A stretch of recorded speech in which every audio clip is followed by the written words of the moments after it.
hot.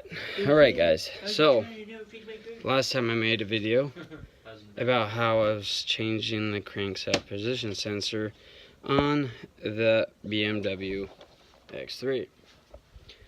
Terrible mistake, taking everything apart. I have found a different way you guys could do it. I'm not gonna go into detail, but there's a spot right about here. Oh shit, it's kind of tight in here. So here's this driver's side. Okay, if you look in there, right up there. Hey Joe, could you turn on your flashlight? I don't have my phone set. Seriously? Yeah. Damn bastard. Okay, I got my light. Actually, could you put that light in there? Yeah. So move this bad boy out of the way. Make sure you put a light up top. Up top. Engine, bay, driver's side.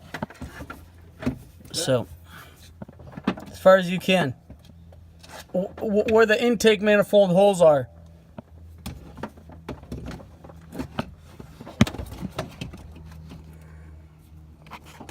There you go. see if you guys can get. I'll show you guys. Hopefully this can.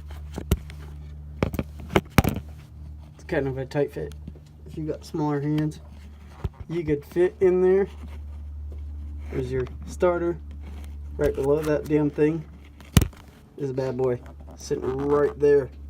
And it's possible because I just took it out. I had a bad connection. I took that sucker out and reconnected it.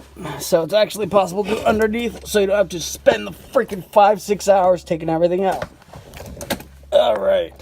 Hopefully that helps you. And good luck. Try it.